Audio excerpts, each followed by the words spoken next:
WVVA in Focus, a weekly program about important issues and events in the two Virginias. Good morning, everyone, and welcome to this edition of In Focus. I'm your host, Melinda Zosh. This morning, we are putting the spotlight on the season of giving and how you can help a child in need with a present and also some upcoming Christmas events. So get your calendars ready, take some notes because we'll have some dates for you and times to share a little bit later on. But first, we're going to start this morning with how you can help a child through Operation Christmas Child. So you may have participated or even heard of it, but it literally involves packing shoe boxes with goodies, and then those boxes are shipped to kids all over the world. So we'll have some video in a bit to explain more. But joining us now in the studio to share more information is Lisa Gale Belcher. She's the area coordinator for Operation Christmas Child. So Lisa, thanks for joining us here in the studio. Thank you, Melinda. It's nice to be here. Yes, it's nice to have you. So share with our viewers some more information about Operation Christmas Child and what exactly it is. Operation Christmas Child is a project of Samaritan's Purse. It is an international Christian relief and evangelism organization, and it's headed by Franklin Graham. Samaritan's Purse currently works with more than 100 countries to provide aid to victims of war, disaster, poverty, and famine. The Samaritan's Purse Operation Christmas Child collects shoebox gifts filled with fun toys, school supplies, items, and delivers them to children in need around the world to demonstrate God's love in a tangible way. Yeah, that's wonderful, Lisa. And we actually have a video we'd like to play for viewers. It's about a minute long, and there's some more video at the end of it that we'll talk over. But let's take a look at that video. Yes. The amazing journey of a simple shoebox gift begins with you. Every single box represents the life of a young boy, a young girl who will be touched by the gospel. The mission of Operation Christmas Child never changes. Children are coming to Jesus. Children are being discipled, and children are taking the gospel to the ends of the earth. Pack a shoebox. Find out how at SamaritansPurse.org/OCC. And also, this is incredible, Lisa. This year, Operation Christmas Child will collect its 200 millionth shoebox since 1993.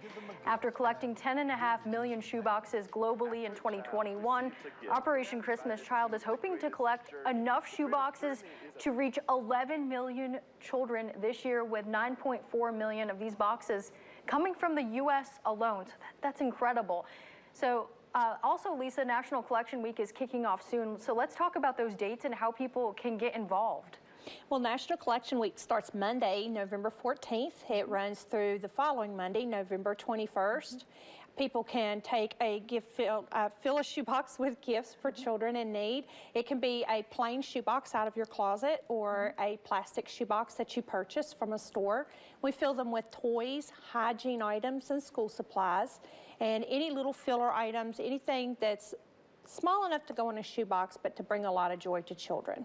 Fantastic. And where can folks pick up a shoebox then? Well, our team has shoeboxes available. They can contact me. I think you have all of my contact information that you're going to share, and I can give them shoeboxes, or like I said, they can purchase a plastic one from Walmart or the Dollar General, someplace like that, or they can just use a shoebox out of their own closet. Great. And once that shoebox is filled up, let's talk about those drop-off locations here locally, or should they just contact you to figure out where to drop it off at? Yes, we have drop-off locations around a 6-county area here in southeast West Virginia, and all of those drop-off locations are posted on the Operation Christmas Child website. They can log on to the Operation Christmas Child website, scroll down to find a location, and enter their zip code, and it'll bring up the drop-off location closest to them. But we have them here. We have 2 in Mercer County.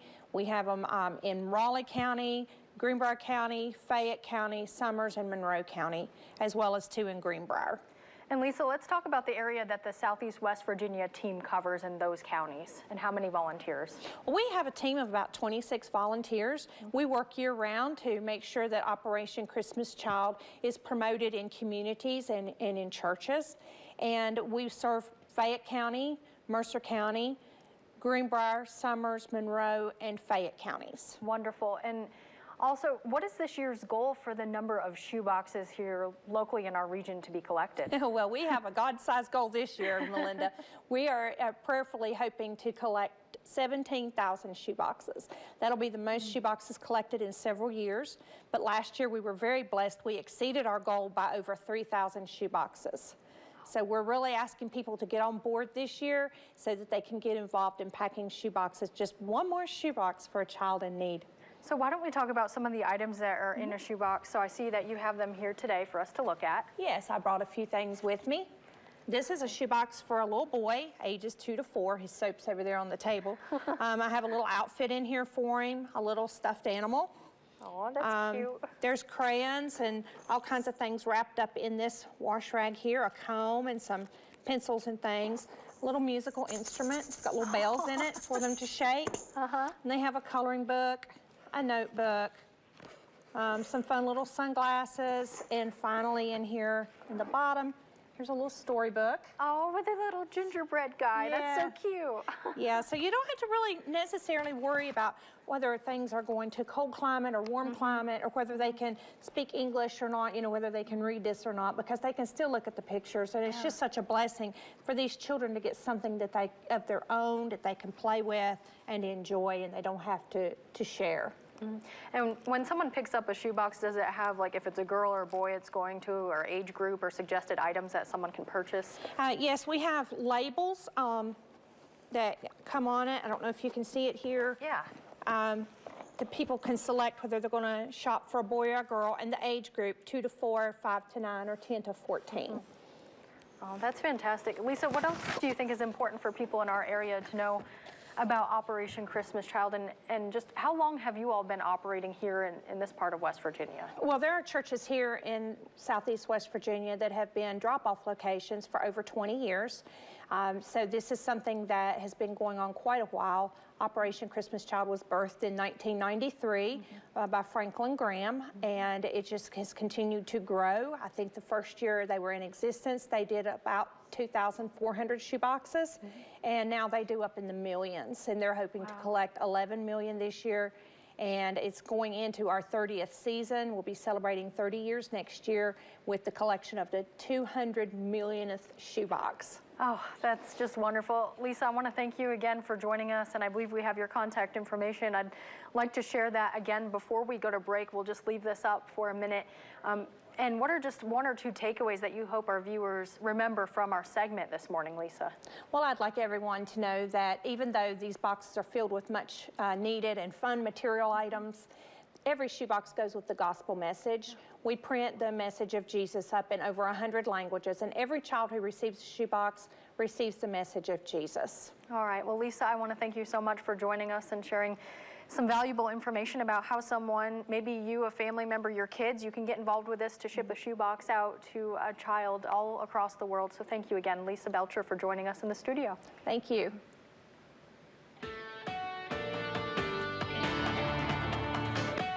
Good morning once again, everyone. Welcome back to this edition of In Focus. Right now, we're going to talk about some upcoming Christmas activities, specifically in Bluefield, which is really fitting because Bluefield is officially West Virginia's Christmas city.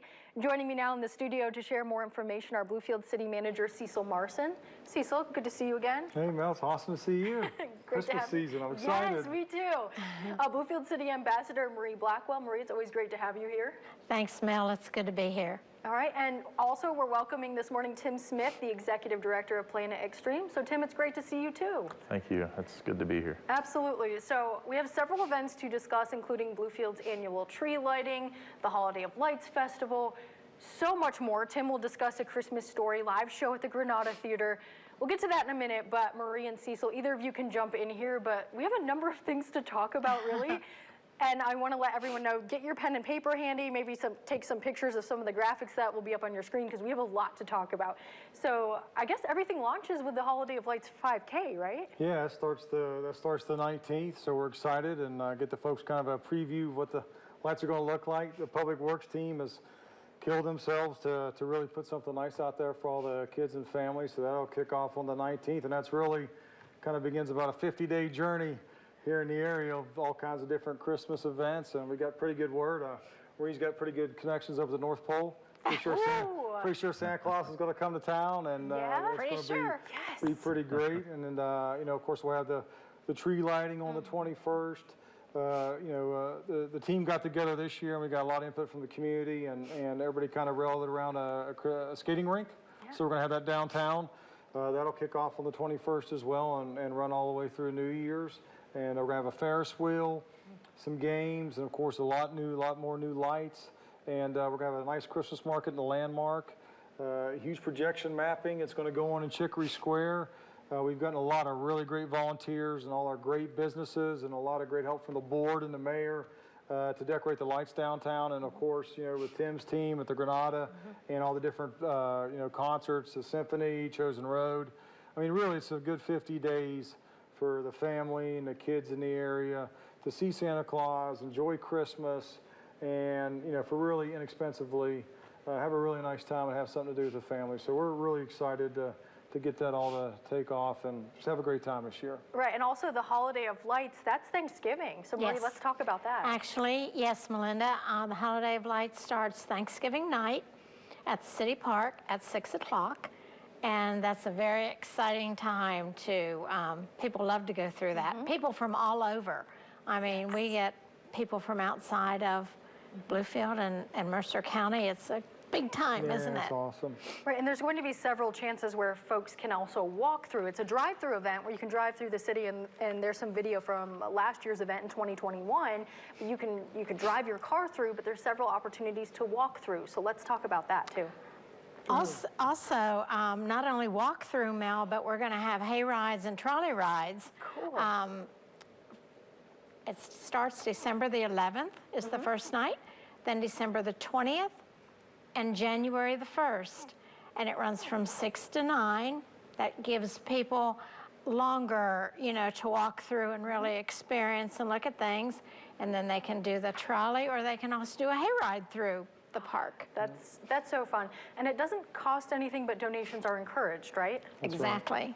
Right. All the donations we get, they just get reinvested back into the Holiday of Lights. So stuff like the skating rink and some of the other things you're seeing are all really the beneficiaries of all the great folks donating to help us do all the great stuff that we do down there, and just keep making it nicer and nicer every year. Right, and there's actually a website you can go to. Like if you type in West Virginia's Christmas City, all of these events come up on that website. Can we share that with everyone? Yeah, that's www.West Virginia Christmas City. Faith Blackwell and Jim Spencer from Arbita, our economic development, have done a phenomenal job getting that set up for us. And it really, it shows you where parking is. It'll show you where all the events are taking place, all the background on each event. There are a few that cost very small amounts of money. If you want to be a vendor and you want to register for the market, all that is there for you. We're also going to have banners up throughout the city here in the next week, get those set up. So there's multiple ways to do it. Of course, Marie does a great job of keeping everybody aware on our city Facebook page for the city of Bluefield. But there's multiple ways to get it out, and thanks to you, Mel, letting us come on the air so we can tell all the great folks and see all these great kids and families out having a good time. Right, and the Granada Theater is also a great place to have a fun time with your family. So Tim, let's talk about A Christmas Story and what's going on there at the Granada. Well, it's a live production, and this will be our 15th production that we've done in Mercer County. And so last spring, we were able to do it at the Granada, and I think we found a home there. So we're very excited about being back there on the 19th of this month and the 20th. And we will be rocking and rolling with A Christmas Story this time around. So. Right, and when I think of A Christmas Story, I think of like the movie from the 80s, right? Is this like an onstage production of that? Yes, it follows pretty closely with the movie. It's actually originally a short story, but they made it into a movie in the 80s, and so this will closely follow the movie. Neat. And Tim, for our viewers who may not know, who may live outside of Mercer County, what is Planet Extreme exactly? Well, we are a teen center, and we've actually been around since 2002, and before COVID and things, we were doing activities for teenagers after school and on the weekends and things. And about 10 years ago, we started our theater program, and it was mostly an outreach to at-risk kids in the beginning, but we ended up making it more of a community theater, and so we've been doing that ever since. So. That's wonderful. And Cecil, Marie, what are you most excited about when you're thinking about this year's Christmas events? Cecil, I'll start with you, and then Marie. I just think, it's been a challenge for the country and the community with COVID, and I think anything we can do to restore a sense of normalcy and just have a really good time with your family that's not expensive. You know, working the Holiday of Lights last year, it was just really nice to see all the families in their car and the kids in their pajamas and getting all excited to see Dino Land or see Santa Claus. And, you know, we got a great Santa Claus when he comes to visit us. And from the North Pole. From the North Pole, and he's awesome. And it's just really nice. And I'm just excited to see the kids and see all the folks in the whole area. And it really puts kind of our best foot forward for Southern West Virginia and Southwest Virginia with what we do for Christmas. And I'm very thankful to Marie and Tim and all the volunteers and the employees in the city that are putting this on. So it's going to be great. And I'm really excited to see the kids out there have a good time. Right, because it takes a lot of work, especially to get Santa from the North Pole and the elves and Mrs. Claus. It does. So, Marie, let's talk about also the parade that's coming up on Saturday, December 3rd. That sounds like it'll be fun. It is going to be fun, Mel. We're bringing it back downtown this year, and it will start at 6 o'clock on December the 3rd. It'll start down on South Street by the Maples, come up Bland onto Federal, and then it'll make a right onto Princeton Avenue and end at our big animated tree that gets lit November the 21st. So it's going to be great fun. And can you just imagine doing the Ferris wheel and looking out over and seeing all the lights, or skating at the ice skating rink and listening to the music from the tree? It's going to be so much fun. Especially if there's snow, because Ferris wheels are something you think about with summer activities and like the carnival that we had around Graham Beaver Week, but like this is going to be so exciting. Is there anything else you feel is important for our viewers to know ahead of all these events coming up? No, I think they just need to get excited. You know, I know a lot of the kids got tests and get ready for the end of the semester, but get ready. Tim's going to have a great production, some great shows. There's other great shows coming in too. I mean, the Granada's going to have Envision on New Year's Eve. We'll do the fireworks and the lemon drop, and you know, we're trying to include all the great things in our history, and then add some new things to just keep making it just a super event. And I hope a lot of families out there bring families from outside of Bluefield in to stay, because we'll make it nice for them for Christmas. Right, and like Cecil had mentioned, the free jazz concert that's coming up on Sunday, December 4th at 5 o'clock. So yeah, there's bunches of activities. Let me just iterate again that I encourage the community to check out West Virginia's Christmas City website. They'll get all the information that they need on there. Great. Well, thank you, Cecil, Marie, and Tim. I appreciate all of you being here this morning and sharing some information. Like Cecil said, get excited for all of this year's Christmas events in Bluefield, but thank you all. Thank you, Mom. Thank you for having us. Good morning, everyone, and welcome back to this edition of In Focus. I'm your host, Melinda Zosh. This morning, we are continuing to talk about upcoming Christmas-themed events in our area. So get your calendars out and your pens and pencils and your notepads ready. We're going to talk about events in Bluefield, Virginia, and also in Princeton, West Virginia. Joining me now in the studio to share more information on Bluefield events are Kim Hernandez. She's the co-interim town manager. Kim, it's always great to see you. Thanks for being here. Awesome. And also joining us is Lee Reif, an incoming councilman in Bluefield. Thank you for being here, Lee. Thank you, Melinda. And then we also have Rudy the reindeer over here. Rudy, awesome. Wave, Rudy. Also joining us today from Princeton, our Chief Tim Gray and Lieutenant Jeremy Halsey. Good to see you both. Good to have you here in the studio. Thank you. So, Kim, I'll start with you, and Lee and Rudy, I guess you can just look cute over there. But what's going on in Bluefield, Virginia that folks should know about? Well, we have our tree lighting that's coming up November the 19th at 6 o'clock.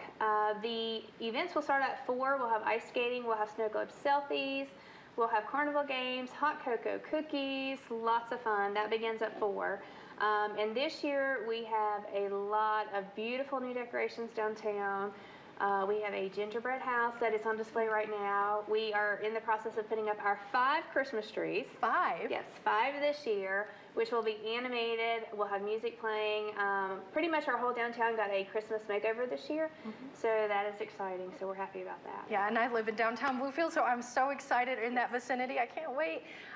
Lee, why do you think it's important to have the Christmas feel in downtown Bluefield, Virginia? Well, I've been there almost, 12 years now working on with the Christmas downtown, and each year we just try to build, and I'm telling you, the excitement that we have this year downtown with our new lighting, and Rudy, maybe a couple of more special guests coming in.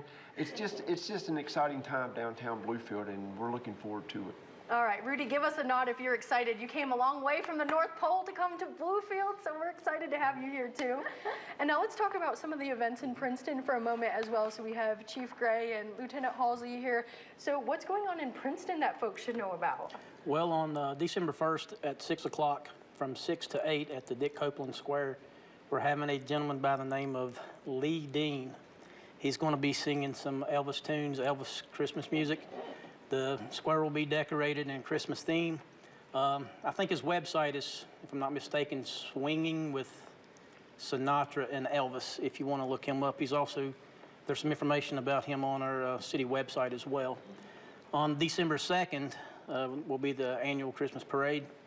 We have always taken pride in saying that we're the largest parade in the state of West Virginia. Last year we had over 10,000 people attend. Wow. Which, you know, with COVID restrictions a couple years prior to that, people were excited to get out. It was great weather. It was in the 50s and 60s. It was a great event, and we look forward to it again this year. Hopefully the weather's cooperating. If we get 7,500 this year, we'll be tickled to death, but we're going to shoot for more than we had last year. We've moved it back an hour. We always did it at 6. This year we're doing it at 7, and it's giving the commuters time to get out of town, you know, so there won't be as much traffic congestion. We're also going to do a pre-parade prior to that at 6:45 with classic cars and Jeeps. They'll be running the same parade route, and when they're finished up, we'll take off and go from there. Oh, that's cool. And again, that parade in Princeton is coming up on Friday, December 2nd. Yes, ma'am. So that'll be exciting. And Lieutenant Halsey, what should folks know as far as like if they live in that area or parking or anything like that, traffic concerns, what should they be aware of? Well, we try to, when we have the parade, is try to remember to tell people don't park on the side of the street, because when we do have the parade, kids love to run out and get the candy that is tossed from the parade floats. And just for a safety aspect of the kids, you know, we try to keep people from parking on there. Be mindful. If you want a good place, you know, get there early. You're going to have to stand because we're not allowing any cars on the street. And just, you know, watch out for the kids and come have fun. Something that we should note too, that we're having letters to Santa. Oh, There's 3 locations throughout the city where you can drop a letter in the mailbox. It's going to be the library, City Hall, and the Dick Copeland Town Square. And I believe on December, is it December 1st? Yes. They're going to have an event where kids can go and write letters to Santa. And then we have the Christmas parade. Santa's going to read letters live on the stream during the parade. Oh, neat. So that'll be fun. Oh, that'll be so exciting. And Kim and Lee, what else should people know about activities in the Bluefield area as well as far as this upcoming season that you feel is important? Well, we have our Christmas parade also, and this year we have decided to move to a night parade. So our Christmas parade will be on December the 8th at 6:30. We'll have lineup at 5:30 at the Old Cover parking lot. And our theme, of course, this year is reindeer games while we have Rudy here. But this year we are trying to aim at getting Jeeps involved, antiques, ATVs, whatever, so that we can light up the streets. And of course we have cash prizes that we will be giving away for each of the categories. So it's going to be really exciting. Okay, so if there's anyone interested in being a part of either parade in Bluefield, Virginia or Princeton, can they go ahead and still get involved with that then? Yes, our information is on our website, or they can also email me, clerk@bluefieldva.org.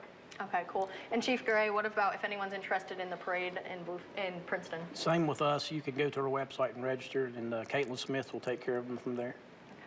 I wonder what Rudy thinks about all this. And unfortunately, Rudy, we don't have a microphone for you, so we can...